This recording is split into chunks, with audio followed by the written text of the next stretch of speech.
Dobar dan, želim vsem zbranim po 170. seji Vlade Republike Slovenije v mandatu predsednika Pahorja. Danes sta z mano predsednik vlade in pa zdravstveni minister Dorjan Marušič, ki bosta predstavila tematiko, ki vlada danes obravnava pod točko informacija o pripravi nove zakonodaje z področja Ministrstva za zdravje, ki obsega 6 zakonov.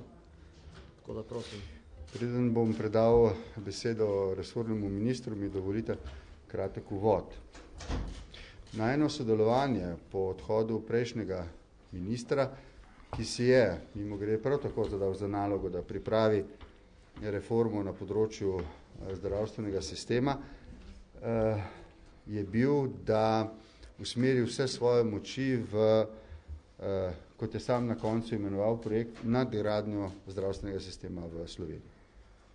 Ker se je mandat končal prej, kot smo bili pričakovali, spričal nezaupnice, delo ni bilo opravljeno do konca, vendar pa je opravljeno do te mere, da je vlada danes ocenila, da je prav, če 6 zakonov, 3 sistemske narave in 3, ki so neizogibno potrebni za to, da se s kratkoročno intervencijo poseže v sistem, da se zavarujejo pravice oziroma obveznosti, objavi Ministrstvo za zdravje na svoji spletni strani in daste možnost socialnim partnerjem, zainteresirani javnosti, zlasti kvalificirani, da se v času, ko se oblikuje nova vlada in preden bo nova vlada bržkone posvetila pozornost tudi pripravi zdravstvene reforme, ustvari neko vzdušje dialoga in izmenjave mnenj o tem, kakšno dediščino na področju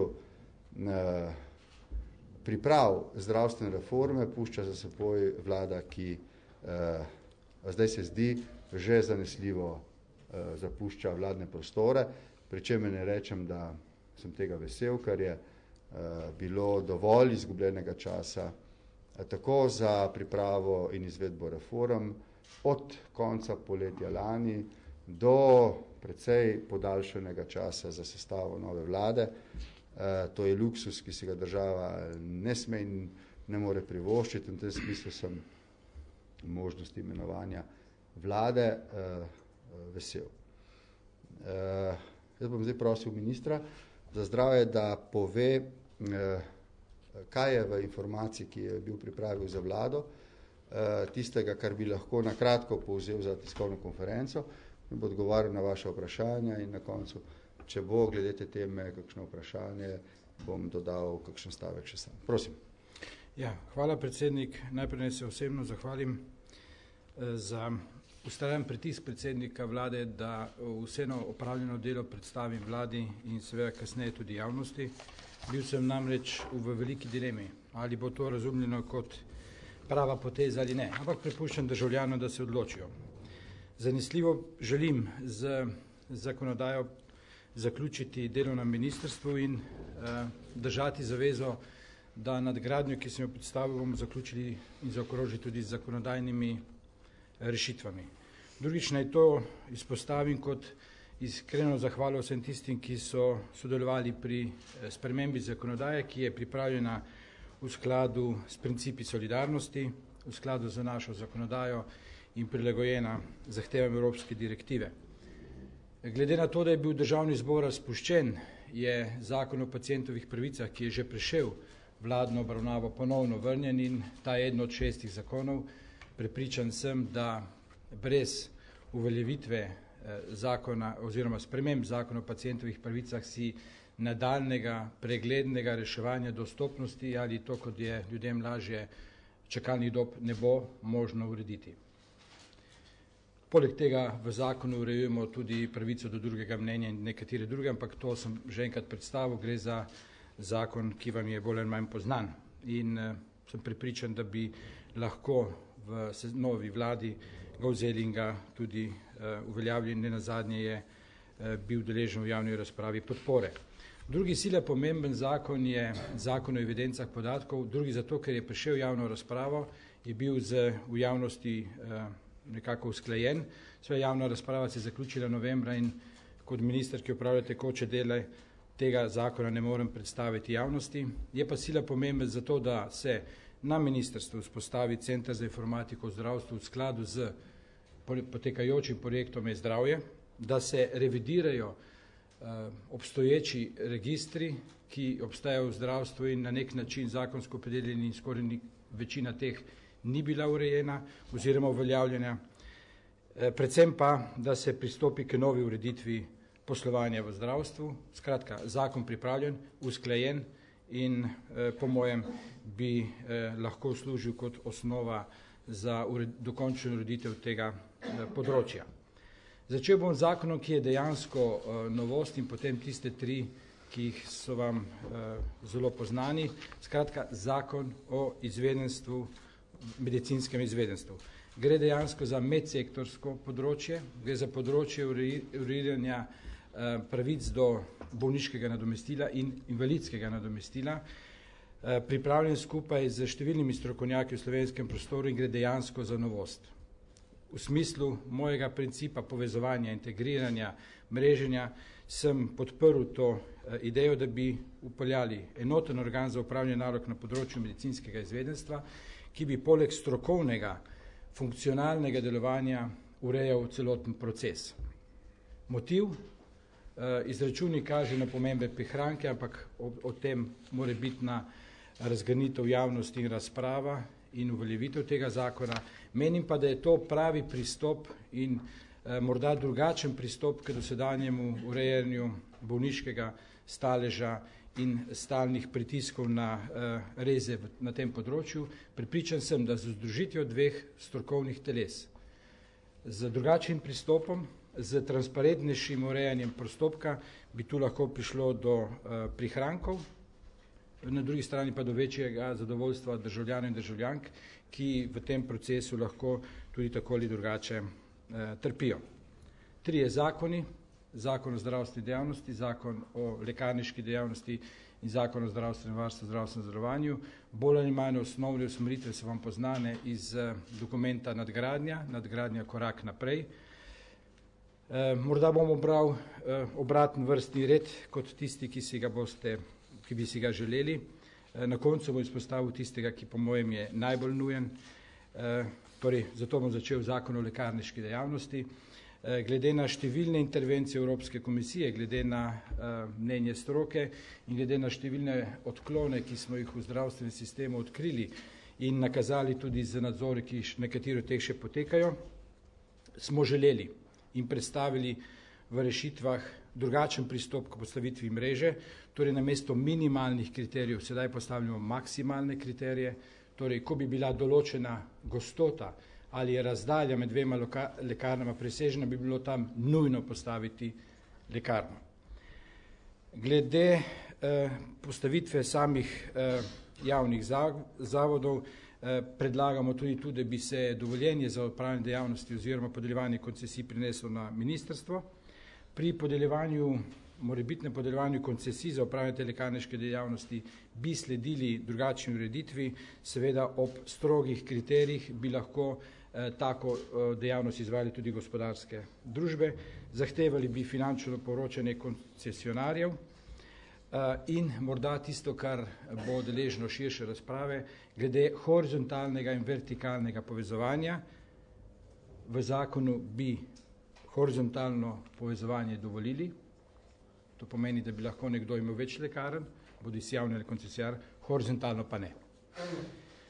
Sledili smo priporočilim evropskih direktiv.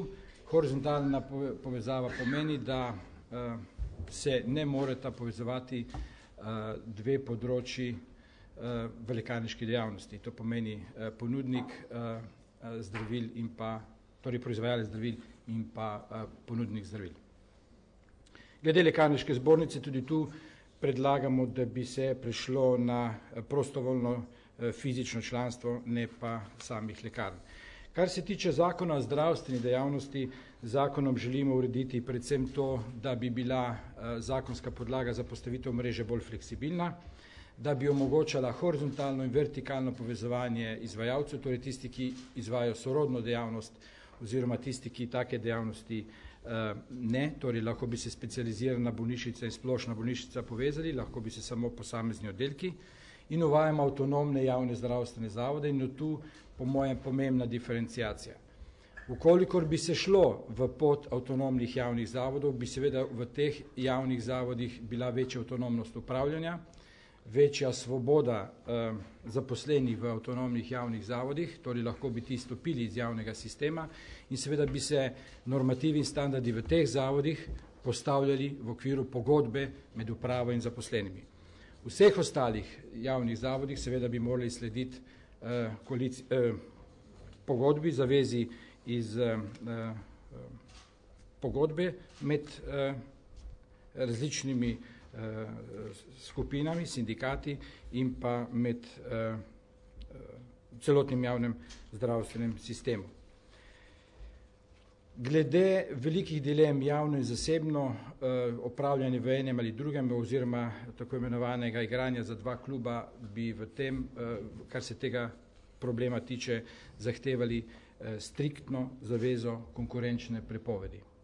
Torej, vodstvo zavoda bi smelo izdati dovoljenje za izvajanje pri drugem izvajalcu samo ukolikor ne bi prišlo do kršitve konkurenčne prepovedi, enako bi morali tudi vsi zaposleni slediti tej zavezi. Glede normativov in standardov, znana usmeritev, mi želimo te normative in standarde upeljati. Vlada je večkrat zahtevala od Zavoda za zdravstveno zavarovanje, da jih pripravi. Normativi bi bili podlaga za rešitev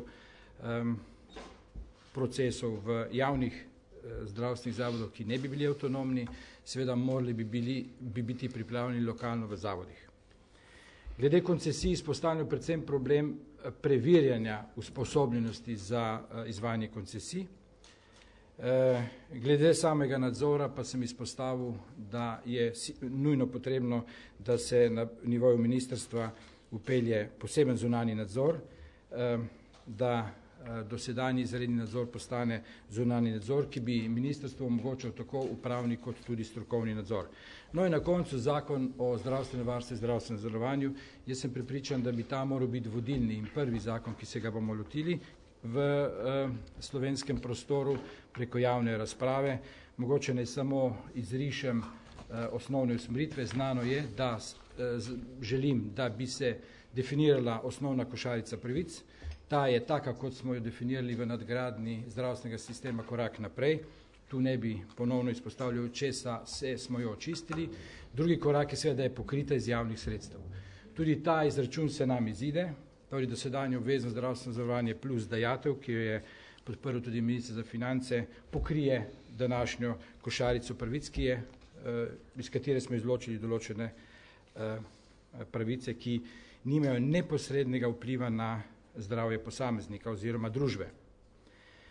Največjo spremembo predlagamo na področju Zavoda za zdravstveno zavarovanje. Tu bi se seveda zelo veselil javne razprave, žal jo bojo opravljali drugi, ampak v javnosti se bom oglašal. Namreč sledili smo ureditvi Zavoda za pokojninsko in invalidsko zavarovanje, predlagamo, da bi na področju Zavoda za zdravstveno zavarovanje imeli organ, sicer svet Zavoda za zdravstveno zavarovanje Slovenije in pa generalnega direktorja.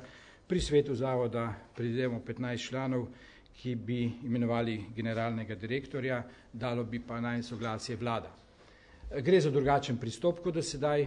Pravzaprav zgodovina zadnjih let ali pa zadnjih 2 let ali celo zadnjega leta napeljuje na prepotrebno spremembo sistema upravljanja.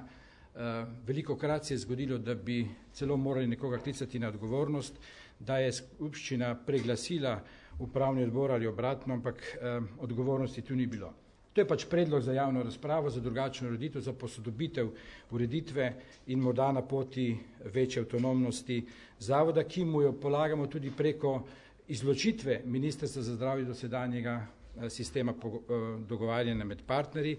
Ministrstvo bi moralo pripraviti akcijski načrt za daljše obdobje, na to za leto dni, ga uskladiti z Ministrstvom za finance in ga predati partnerjem, da v skladu z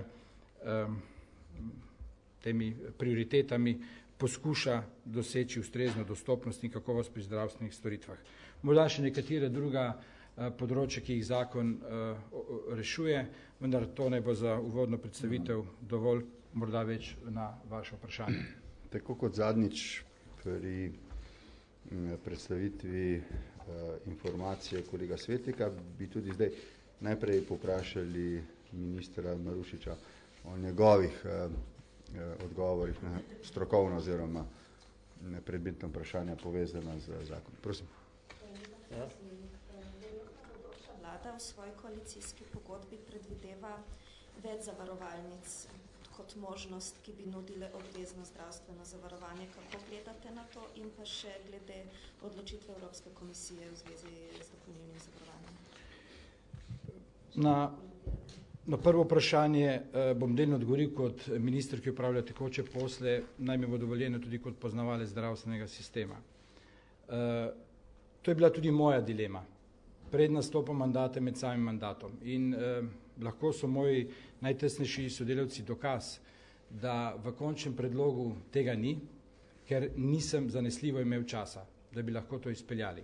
Torej zakon je, ampak širšo poglobljeno analizo, ali je smiselno v državi z 2 milijonoma priti iz ene na več zavarovalnic, ne. Namreč zelo preprosto, se opravičujem, če bom koga užalil, gre predvsem za to, da bi morebitne ali pa zanesljive večje stroške upravljanja pokrili z konkurenčnostjo zavarovalnic v smislu določanja cen v skladu z kakovostjo ponujenih storitev.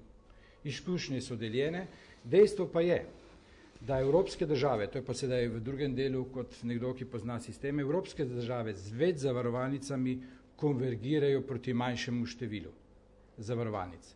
Tako da dilema je všečna, dilema je taka, ki jo zanesljivo je potrebno opraviti in zanesljivo ne zamahniti z lahkotnostjo izjav, kot češ, da je predlog za smetje. Rad bi pa izpostavil, da tudi v diskusijah, ki sem jih imel s prostovoljnimi zavarovalnici, to pa kot minister, ki je aktualno opravil tekoče posle, ampak je z vso odgovornostjo se lotil, je bila ta možnost ponujena. Torej, če bi obvezno zdravstveno zavarovanje razširili tako, kot predlagamo, bi lahko vse kapacitete, ki jih danes imajo prostovoljne zdravstvene zavarovalnice, more biti uporabili tudi za to. Tako da mnenja so deljena, zanesljivo pa ne bi skočil ne v eno, ne v drugi bazen. Kar se pa drugega vprašanja tiče glede tožbe Evropske unije, je bila ta vložena v preteklem letu. Kdaj bo Slovenija na vrsti, težko napovem. Po informacijah, ki so meni dostopne, naj v prvi polovici letošnjega leta ne bilo. To pomeni, da nova vlada ima tu dovolj časa, da problem reši. Jaz iskreno računam, da ga bo rešila celovito, ne samo za preprosto rešitvijo enega člena. Namreč gre za dolgoročnejšo rešitev stabilnosti zdravstvenega sistema. Jaz sem prepričan, da je to zakon, ki bi moral biti prvi na dnevnem redu na področju zdravstvene zakonodaje, skratka zakon zdravstvenega varstva, zdravstvenega zavarovanja in od tu dalje bi sledile druge spremembe. Boste objavili nova pravila v zvezi s cenami zdravil, pa tudi veletrgovskimi maržami. V kolikšni meri ste se izpogajali s farmacevtsko industrijo, veletrgovci, kakšne so rešitve in kdaj se bo to uveljavilo? Jaz se vam opravičujem, kot minister, ki upravlja tekoče posle, sem dobil zagotovilo, da to sodi v te posle, bi pa to prepustil vsem strokovni sodelavci, ki vam bodo jutri vsebinsko predstavili pravilnik. Naj bo to neke vrste zahvala za vse to, kar so v tako imenovani platformi urejanja področja zdravil pripravili in po moji presoji, tudi po njihovi, smo dosegli tu končno točko. Od tu dalje so možne rešitve samo preko zakonodajnih sprememb. Veste, da sem govoril o terapevtskih skupinah, tudi to smo v zakon zdravstvenem zavarovanju predvideli in pa nekateri drugi ukrepi.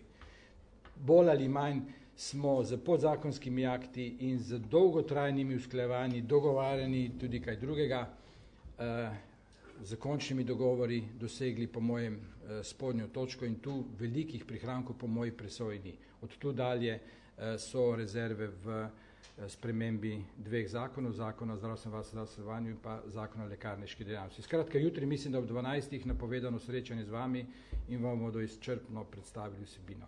Ocena pa nekje, bodimo raje pesimistični, govori se okrog 15 milijonov nižjih izdatkih za zdravila. Jaz upam samo, da bojo tudi na Zavodu za zdravstveno zavarovanje ustrezno sporočali številke in tudi objavili uspešno kar se tega področja tiče, delovanje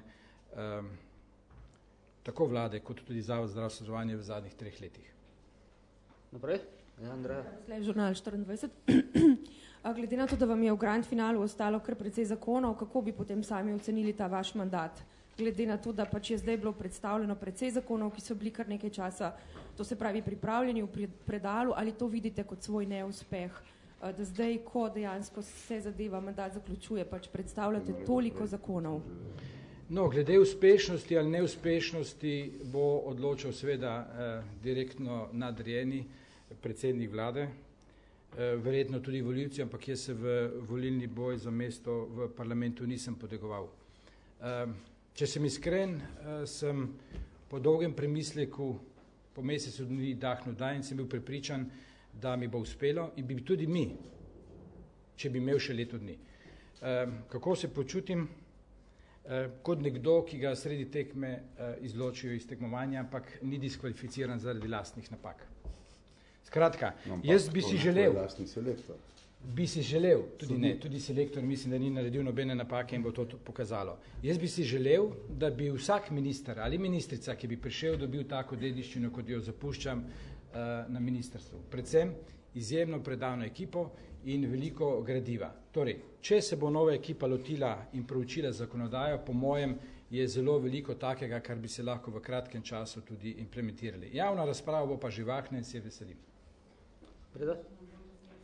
Ali neskladje z direktivo pomeni, da bomo dobili denarno kazen za to, ker pred zavarovalnice sporočajo podatke agenciji za zavarovalni nadzor? Po mojih informacijah ne, dovolj bo, da se zakonodaja ustrezno spremeni. Ne bi komentiral, kakšne so napovedi v koalicijski pogodbi, ker mi zadnja podpisana, žal je bilo premalo časa, ni znana, vendar naj bi se uskladila v skladu z Evropsko direktivo. Zelo preprosto, ena možnost je, da se en člen spremeni, jaz pa ponovno, drugič izpostavljam danes, upam, da se bo šlo na vsebinske spremembe. Še vprašanje v zvezi s politiko. Ste v igri za kakršnokoli mesto v novi vladi? Torej, danes očitno se igramo športno, iskreno. Nihče me do sedaj ni povabil za sodelovanje v vladi, ki se formira že dobra 2 meseca. Koliko bi do povabila prišla, bom res poglobljeno premislil. To sem večkrat že izpostavil kot domoljub, lahko svoje znanje ponujam in ukolikor bojo ocenili, se bom odzval na povabilo, ampak premisliki bodo vedno globlji in širši. Ni moja stvar, da se vtikamo zadeve prihajajoče vlade. Rad bi samo rekel, kot predsednik te, ki odhaja, da nastajajoča vlada ni vlada, ki bi bila moja prva politična izbira, niti ni vlada, ki bi bila moja druga politična izbira, vendar, če bo izvoljena, kar si želim zaradi dolgotrajne krize in potrebe, da se preseže, bo to vlada Republike Slovenije. In v tem smislu tudi moja vlada in vlada vseh nas. In pričakujem, da bodo ministri, ki bodo opravljali skupaj s predsednikom to izjemno težko delo, ravnali v skladu z prisego, ki jo bodo dali. In v tem smislu naj rečem, da sem podobno, kot sem zdaj razložil, nekatere moje poglede na to, kar prihaja, dogovoril tudi sodelovanje z Dorjanom pred 2 letoma.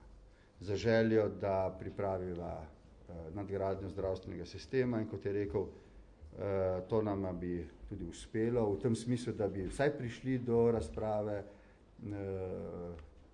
o zakonih v državnem zboru. Ali bi ti dobili potrebno večino ali ne.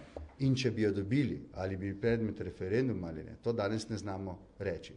Vendar bi rad danes tudi preko te tiskovne konference sporočil, da je dr. Dorjan Marušič svojo ekipo v času, ki je zadostoval, ukolikor bi imeli poln mandat, pripravil osnovo za nadgradnjo zdravstvenega sistema. Z njo se je mogoče strinjati ali ne, tudi van v ta projekt je bilo vloženo ogromnega strokovnega, političnega, intelektualnega dela in naj služi kot dediščina za tiste, ki prihajajo za nami, če bodo menili, da je možno iz tega pobrati kaj dobrega zase.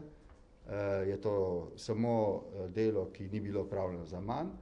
Če pa bodo spremenili kakšno stališče, bo to razlog več, da jih vprašamo, zakaj tako. Tako da bo to samo, po moje, oplemenitilo razpravo, ki prihaja. Še kakšno vprašanje v zvezi z zdravstveno reformo, vse drugo bo pojasnil tisti, ki je za to plačal. Hvala. Premijer Pahor, a lahko... V zvezi z zdravstveno reformo? Ne. Hvala. S ponedeljkom, z Bruslom. Dobro?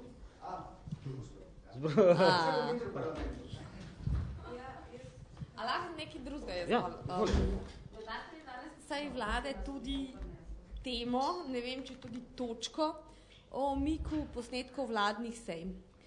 Zanima me, kaj ste dorekli in zakaj? Ali se bojite, da bi večkrat se zgodil YouTube?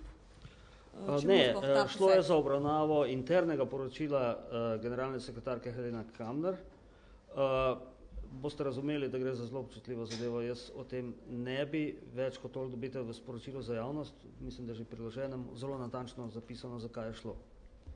Bojo tam uničeni te posnetki? Ne, o tem o uničenju ni bilo govora. Govora je bilo o tem, da je informacijska pooblaščenka sprožila razpravo o umestnosti hranjenja takšnih posnetkov in ni bila sprejeta odločitev o tem, da se ti posnetki uničijo, sicer pa vse boste dobili v pisni obliki. Ne, kakšnih posebnih novosti o policijski preiskavi nimam ta hip. Samo še eno vprašanje, če slučajno. Ja. Danes Državni zbor razpravlja o zakonu o vladi, ki se ukvarja z zmanjšanjem števila ministrstev. Ali imate kakšen podatek, glede na izkušnjo te vlade, ali se da na ta način dejansko privrčevati in koliko? Moje osebno mnenje ti bom povedal. Mislim, da ne. Tudi strošek, recimo, ukinitve enega ministra in ene ministrske plače, na drugi strani največ povzroči strošek 2 ali 3 plač državnih sekretarjev, dodatnih, ki so potrebni za potem normalno delovanje tako velikega združenega ministrstva.